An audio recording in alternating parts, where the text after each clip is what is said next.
Hello and welcome to our channel. Tonight, we pull back the heavy black ink redactions on a chapter of American history so strange, so profoundly at odds with our understanding of reality, that for decades it was officially denied, dismissed as a fever dream, a wild conspiracy theory. We often think of the Cold War as a battle of ideologies, a technological arms race played out with spy satellites, nuclear submarines, and agents trading secrets in the dead of night. It was a conflict rooted in the tangible world of physics, engineering, and human intelligence. It was a world of hard data. But what if I told you that for more than 20 years, at the very heart of this rational data-driven national security apparatus, there existed a top-secret program that sought to weaponize the impossible?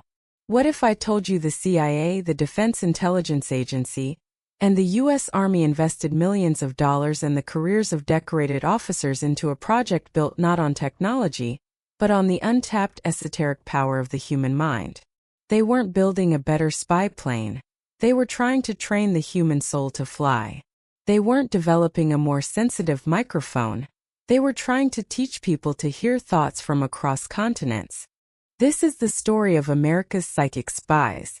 It's the declassified, documented, and utterly mind-bending true story of a government program that recruited and trained a secret cadre of soldiers and civilians to become intelligence gatherers using only their consciousness. They called the technique remote viewing. These agents were tasked with locating down Soviet bombers in dense jungles, sketching the layout of secret nuclear facilities deep inside the USSR, tracking terrorist kidnappers, and even exploring other planets, all while sitting quietly in a windowless, shielded room thousands of miles away. This is not a Hollywood script, though it inspired one. This is not an urban legend. This is the history of Project Stargate.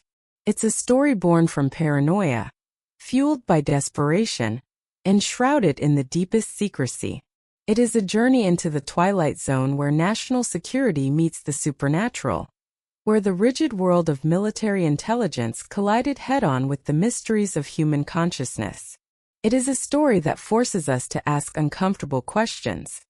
Did the United States government truly touch upon a new frontier of human potential, a force as real and potent as electromagnetism? Or was Project Stargate the most elaborate, expensive, and bizarre wild goose chase in the history of modern espionage? A grand delusion played out at the highest levels of power? The official files, once stamped top secret, are now declassified. The psychic spies themselves have stepped out of the shadows to tell their tales. So tonight, settle in, turn down the lights, and prepare to have your understanding of reality thoroughly tested. We are opening the gate. Our story properly begins not in a sterile laboratory, but in the thick, tense atmosphere of Cold War paranoia that permeated the late 1960s and early 1970s. The world was a bipolar chessboard, a zero-sum game between the United States and the Soviet Union. The doctrine of mutually assured destruction held the planet hostage. Every perceived advantage, no matter how small or strange, was pursued with deadly seriousness. The CIA had its U-2 spy planes and Corona satellites mapping the vast expanse of the Soviet Union. But there were still frustrating blind spots. What was happening inside the buildings the satellites photographed? What new weapon was being designed in the secret research cities, the Sharashkas, hidden deep in the Siberian taiga? It was in this climate of intense suspicion that strange and disturbing reports began to trickle into the CIA. They came from defectors, from intelligence assets, from academic papers smuggled out of the Eastern Bloc. The Soviets, it seemed, were spending vast sums of money. Rumors suggested hundreds of millions of rubles, a field of research they called psychotronics. This wasn't the gentle incense and crystals parapsychology of the West. This was a state-sponsored, militarized effort to weaponize extrasensory perception. The reports were chillingly specific. They spoke of research into telepathy for undetectable communication between spies and submarine commanders. They described experiments in psychokinesis, the ability to move objects with the mind, with the goal of remotely disrupting the guidance systems of American missiles or triggering the delicate electronics inside a command and control center. There were whispers of remote assassination, using focused mental energy to induce heart attacks or brain hemorrhages in political leaders from a distance. And most worrying of all, they were reportedly training clairvoyants to locate America's fleet of nuclear-armed Polaris submarines, the cornerstone of its second strike capability, as they patrolled silently in the depths of the world's oceans. One name that kept surfacing was Nina Kulagina, a seemingly ordinary Leningrad housewife who, in filmed laboratory settings, appeared to be able to move small objects on a tabletop, separate the yolk from the white of an egg in a tank of water, and even stop the beating heart of a frog, all supposedly with the power of her mind. To American analysts watching these grainy films, it was terrifying. Was it clever stage magic? Or was it real? For the CIA, the question of whether ESP was real or not was almost secondary. The critical fact was that the Soviets believed it was real, and they were investing in it as if it were the next atomic bomb. A 1972 Defense Intelligence Agency report summed up the fear. The Soviet effort in the field of psychic research is of a far greater magnitude than that of the United States. Their research is directed toward understanding and subsequent application of the phenomena to military and intelligence purposes. A new terrifying gap was opening up, a psychic gap. To do nothing was to risk strategic surprise from an entirely new dimension of warfare. The decision was made at the highest levels. The United States had to get into the psychic arms race. But where to begin? The CIA couldn't just put out a classified ad for psychics. They needed a credible scientific front. They found their entry point in two highly respected laser physicists working at the prestigious, and often government-contracted Stanford Research Institute, or SRI, in Menlo Park, California. Their names were Dr. Hal Puthoff and Russell Targ. Puthoff and Targ were not parapsychologists. They were bona fide, hard-nosed physicists, deeply embedded in the world of quantum electronics and laser technology. But like many scientists of their generation, they harbored a private intellectual curiosity about the great, unanswered questions, particularly the nature of human consciousness. They believed the standard materialist model of the brain as just a meat computer was incomplete. They were open to the possibility that the mind was more than just the brain, and they were willing to risk their reputations to investigate it. In 1972, with a quiet initial grant of $50,000 from the CIA, Puthoff and Targ began their psi research program at SRI. Their first task was to find a subject, someone who not only claimed to be psychic but was willing to be put to the test under strict, repeatable laboratory conditions. They found their man in Ingo Swann. Swann was not the stereotypical retiring mystic. He was a force of nature. A successful artist from New York, he was brilliantly articulate, supremely confident, sometimes arrogant, and utterly convinced of his own powerful psychic abilities. He called himself a consciousness researcher, and saw himself as a pioneer, an astronaut of inner space. He didn't just walk into SRI. He strode in, eager to challenge the scientific establishment and prove them wrong. One of the first and most famous experiments conducted with Swann was designed to see if his consciousness could have a measurable effect on a shielded piece of sophisticated equipment. Puthoff took Swann to see a highly sensitive magnetometer at Stanford University, a device used to measure quantum magnetic fields. The instrument was the pinnacle of precision engineering, housed in a concrete vault 5 feet underground to shield it from any and all external electromagnetic interference. It was, for all intents and purposes, sealed off from the known physical world. Puthoff explained the device to Swann and asked him if he could try to see it and interact with it mentally. Swann closed his eyes and concentrated. For several minutes, nothing happened. The needle on the chart recorder drew a steady, flat line. Swann seemed frustrated, explaining that the shielding was making it difficult. Then Puthoff suggested that Swann sketch what he was seeing inside the vault. Swann began to draw, and as he did, the needle on the chart recorder suddenly went wild. It began oscillating back and forth, tracing a perfect sine wave with the frequency of about one cycle every 2 seconds. It continued this for nearly 30 seconds before flatlining again. Swan opened his eyes, handed Puthoff his sketch and said, "There, is that what you wanted?" Puthoff was shaken. The sketch Swan had produced was a remarkably accurate drawing of the internal components of the magnetometer, a device he had never been allowed to see. But more importantly, there was the sine wave. Puthoff, a quantum physicist, knew of absolutely no form of energy, no physical force that could have penetrated the vault and caused that specific effect. It was as if Swan's mind had reached through space and matter and directly touched the device. For the CIA case officer monitoring the experiment, this was the smoking gun. This wasn't a lucky guess or a vague feeling. It was a hard, measurable physical anomaly, coupled with verifiable, accurate information, produced under controlled conditions. The agency's interest went from cautious to fervent. The funding taps were opened wider. The mission became more focused. The question was no longer, is the SP real? It was, can we aim it? This was the genesis of the discipline they would soon christen remote viewing. Puthoff, Targ, and Swan began to develop a strict set of protocols to make the process as scientific and rigorous as possible. This was crucial. They wanted to separate what they were doing from the fuzzy, unreliable world of traditional psychic readings. Remote viewing was to be a trainable, repeatable skill. The protocol, in its classic form, was elegant in its simplicity and designed to eliminate as much noise, cheating, subconscious cues, logical deduction as possible. It worked like this. A target would be selected, say a photograph of a specific location sealed in an opaque envelope. The viewer, the psychic subject, would be brought into a shielded, featureless room, often an electronically shielded chamber known as a Faraday cage. With them was a monitor or interviewer.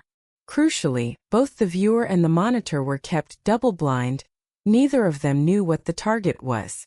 The monitor would simply give the viewer a cue, often a set of geographic coordinates, or just say the target is ready. The viewer would then relax, quiet their mind, and begin to report the raw sensory data that bubbled up into their consciousness. They were trained not to analyze or interpret, but simply to describe. "I'm getting an impression of something hard, gray, rough texture," they might say. Or smell of salt water, sound of birds, a feeling of openness. They would sketch shapes, structures, what they called gestalts. The monitor's role was to gently guide the session, asking neutral questions like describe the colors, move to the object and describe its function, but never to lead or offer suggestions. The entire session was tape-recorded and transcribed.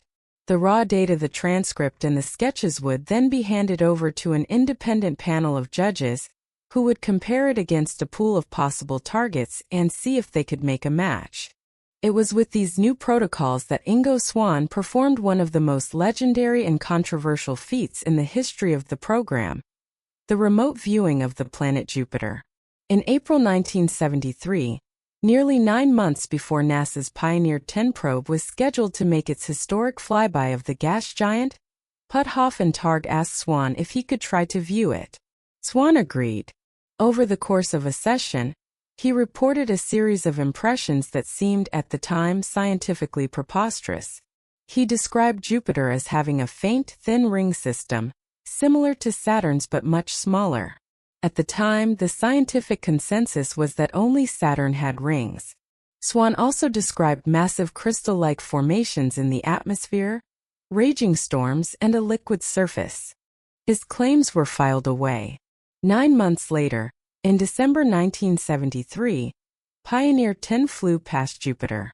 Its data and images confirmed the existence of a magnetosphere far more intense than expected and radiation belts, but no rings. For a time it seemed Swan had been wrong.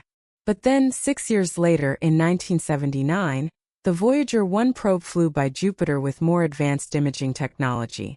And there it was.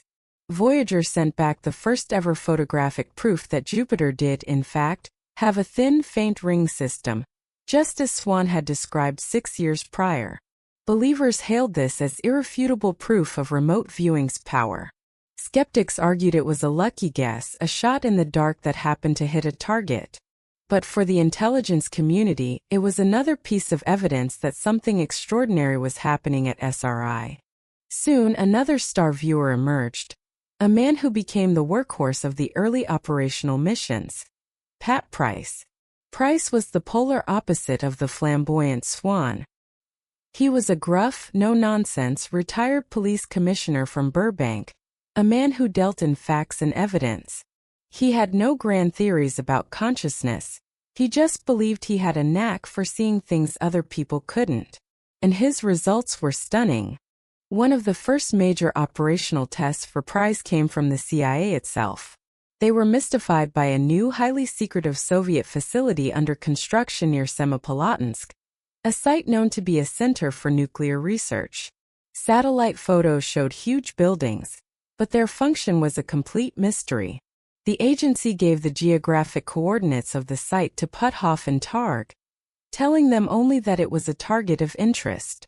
Pat Price sat down for the viewing, completely blind to the nature of the target. The declassified transcripts of the session are riveting. Price began by describing the site's overall feel, then focused in on a specific structure. He described a gantry crane that rolls back and forth on railroad tracks over a building. He sketched it, calling it a monster. He then described what the crane was being used for: assembling large, hollow metal spheres about 60 feet in diameter. He went on to describe the interior of the buildings, detailing workshops, lathes, and even administrative offices. In a stunning display of detail, he claimed he could see the labels on file folders and the names on office doors, providing a list of several Russian surnames of key personnel. The report was sent back to the CIA. The analysts were cautiously intrigued but skeptical. Sounded like science fiction. But months later, new high-resolution satellite imagery became available. The photos clearly showed a massive, rolling gantry crane over one of the main buildings, a structure whose existence had been unknown. Its size and configuration were just as Price had described. The purpose of the facility was later confirmed to be a center for advanced particle beam and directed energy weapons research, which involved the construction of large spherical vacuum chambers. Price had nailed it. The names he provided couldn't be immediately verified, but for the CIA project managers, this was a watershed moment. They had used a psychic sitting in California to successfully describe the function of a top-secret Soviet weapons facility. The success of SRI led the intelligence community to a crucial decision. This capability was too important to leave in the hands of civilian scientists. It needed to be brought in-house, militarized, and made a permanent part of the intelligence toolkit. In 1978, the program was officially transferred to the authority of the Defense Intelligence Agency (DIA) and moved to a secure facility at Fort Meade, Maryland, the same heavily guarded installation that houses the National Security Agency. The program was given a new series of code names, including Grill Flame and Center Lane, and finally, in its last and most famous incarnation, Project Stargate. The mission at Fort Meade was different. It wasn't about proving psi existed, it was about using it. The DIA began to recruit and train its own cadre of viewers, seeking them out from the ranks of the military. They looked for soldiers who were stable, disciplined, and had a record of high performance, but who also displayed an intuitive spark. They put these recruits through a rigorous multi-stage training program developed by Ingo Swann and the SRI team, teaching them the strict remote viewing protocols. The first military man to complete this training and become a full-time operational psychic spy was U.S. Army Chief Warrant Officer Joseph McMonigle. McMonigle would become the program's longest-serving and most prolific viewer. It's Viewer 001. McMonigle was the perfect candidate. A highly decorated intelligence officer, a Vietnam veteran, pragmatic, disciplined, and utterly credible. He had also had a near-death experience in 1970 that he believed had permanently unlocked his intuitive faculties. For nearly 20 years, McMonigle would sit in his small windowless room at Fort Meade and go to work, conducting hundreds of remote viewings for every branch of the U.S. intelligence community. The case files from the Fort Meade era are a testament to the sheer strangeness of the tasks they were given. They were asked to find plutonium stockpiles in North Korea. They were asked to describe the health of aging Soviet leaders. They were tasked with finding American POWs rumored to still be alive in Vietnam. And sometimes they delivered results that were simply astonishing. In 1979, an advanced Soviet Tu-22 backfire bomber, packed with secret electronics, went missing during a training flight over a remote, densely jungled region of Zaire in Central Africa. The NSA and CIA were desperate to find the wreckage before the Soviets did. They wanted to get their hands on the plane's advanced radar and jamming equipment. The problem was the potential crash zone spanned thousands of square miles of impenetrable jungle. A conventional search was impossible. As a long shot, they turned to Project Stargate. McMonigle and another viewer were tasked independently. They were given only the coordinates of the plane's last known position. In his session, McMonigle described seeing a plane on a specific mountainside, noting that a wing had been sheared off. He provided a new set of geographic coordinates for the crash site. The NSA, though deeply skeptical, had no other leads. They retasked a spy satellite to photograph the coordinates McMonigle had provided. And there it was. The satellite images showed the wreckage of the missing bomber, nestled in the jungle canopy, exactly where viewer 001 had said it would be. Perhaps the most dramatic and life-saving success story, attributed to Project Stargate, came in the winter of 1981. On December 17, Brigadier General James L. Dozier, the highest-ranking U.S. Army officer in Southern Europe, was abducted at gunpoint from his apartment in Verona, Italy. His kidnappers were members of the Red Brigades, a notorious and violent Italian Marxist-Leninist terrorist group. It was a massive international incident, a huge embarrassment for both the U.S. and Italian governments. A frantic manhunt was launched, involving thousands of police and intelligence agents. But the Red Brigades were masters of clandestine operations. They left no trail. For weeks there was silence. The fear grew that Dozier would be executed and his body dumped, just as the former Italian Prime Minister Aldo Moro had been by the same group 3 years earlier. Every conventional intelligence asset was thrown at the problem to no avail. As days turned into weeks, in desperation the DIA turned to Project Stargate. Joseph McMonigle and another viewer were given the task. Working only from a photograph of General Dozier, they began a series of viewings. McMonigle's sessions, documented in the declassified files, are a masterclass in the remote viewing process. He didn't just see a location. He described a process of narrowing down. He first got a gestalt of a multi-story building in an urban setting. He described it as a stone building but not ancient. He reported hearing the sound of a river or a large body of water nearby. Then he began to focus in.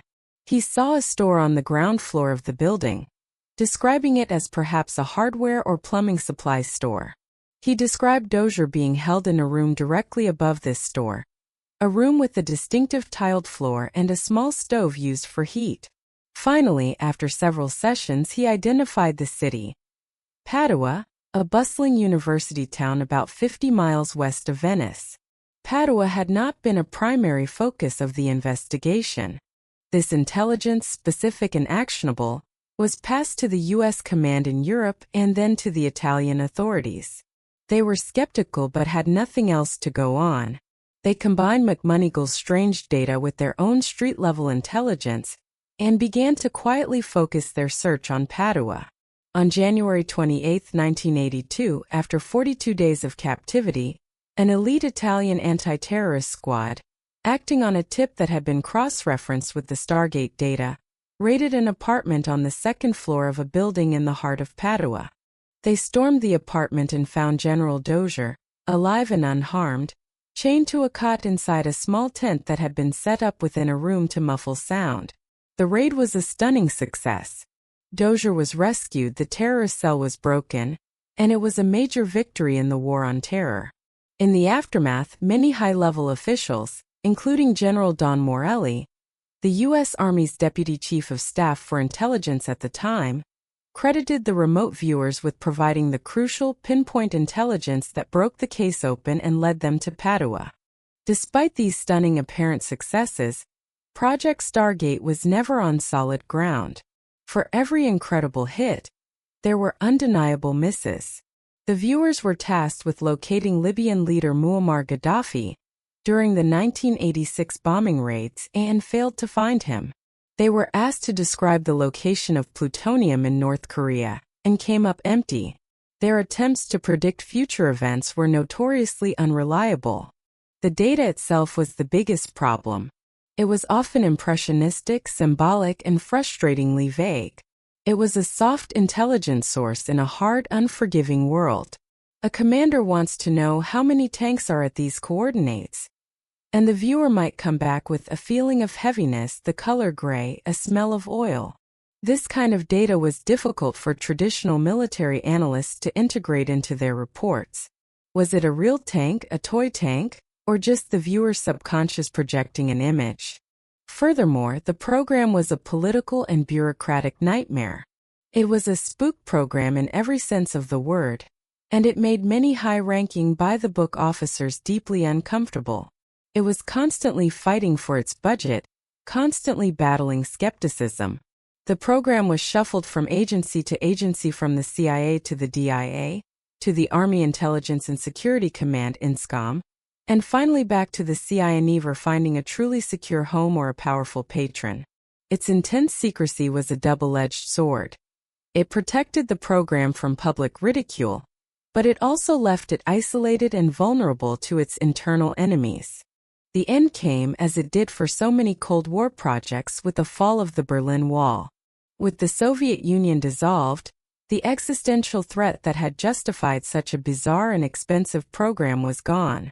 In the new era of budget cuts and downsizing, every program came under the microscope, especially the strange ones. In 1995, the CIA, which had inherited the program one last time, commissioned a final definitive external review. They hired the American Institutes for Research, a respected think tank, to go through the entire 20-year history of the project and deliver a final verdict. The resulting report was the nail in Project Stargate's coffin. The report was a fascinating and deeply conflicted document. It had two primary authors who came to two very different conclusions. The first, a statistician from the University of California named Dr. Jessica Utz, analyzed the raw laboratory data from SRI and other research efforts. Her conclusion was stunning. She wrote, "Using the standards applied to any other area of science, it is concluded that psychic functioning has been well established. The statistical results of the studies examined are far beyond what is expected by chance. In other words, the science showed that something real, an anomaly that defied explanation, was happening." However, the report's other author, the renowned skeptical psychologist Dr. Ray Hyman, looked at the same data from a different perspective. He argued that even if the statistical effect was real, it was not operationally useful. The information was too often vague, inconsistent, and impossible to verify in real time. He concluded that the program had failed to provide any actionable intelligence that was ever used to guide a crucial military or policy decision.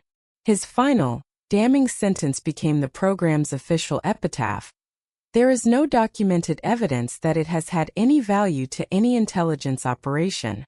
Faced with these conflicting but ultimately, the declassification opened the floodgates. The former viewers, men like Joseph McMonigal, Ingo Swann, and others, were now free to speak.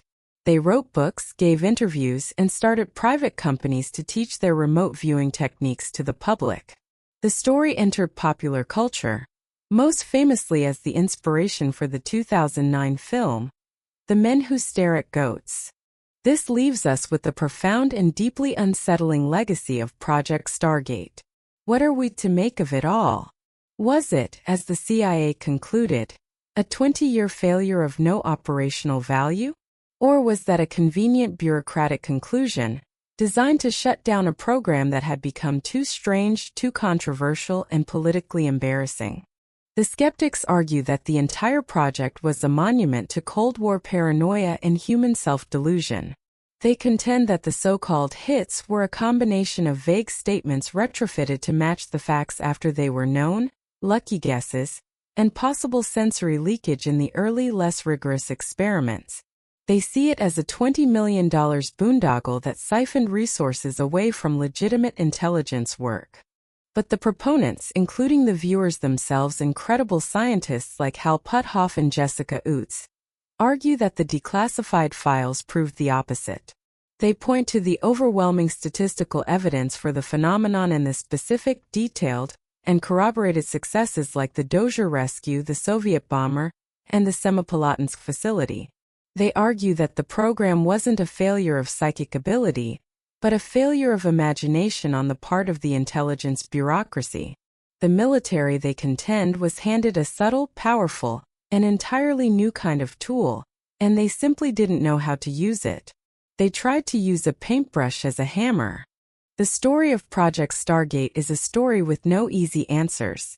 It remains one of the most compelling and fiercely debated chapters in the annals of intelligence. It reveals a U.S. government so desperate for an edge that it was willing to venture into the paranormal, and it found something that defied easy explanation, something that didn't fit into their models of the world, and something that, in the end, they decided was too strange to handle. The declassified CIA files don't close the book on remote viewing. They open it, revealing a world where the lines between science, espionage, and the supernatural blur into an indecipherable, fascinating gray. Thank you for joining us tonight at Bedtime History. If this deep, detailed dive into the declassified world of Project Stargate and America's psychic spies has captured your imagination, please show your support by liking this audio, subscribing to our channel, and ringing that notification bell. It's the best way to ensure you don't miss our next exploration of history's most fascinating secrets. Now the conversation moves to you. Having heard the details, what is your verdict on remote viewing? Do you lean with the statisticians who say the effect is real, or the psychologists who say it's not useful? What do you make of cases like the Dozier rescue or the Jupiter viewing? Were they proof of a profound human ability, or just extraordinary coincidences? Share your theories, your questions, and your own analysis in the comments section below. We read them all, and your curiosity fuels our research. Until next time, sleep well, and remember that the strangest stories are often hidden in plain sight, in the government's own declassified files.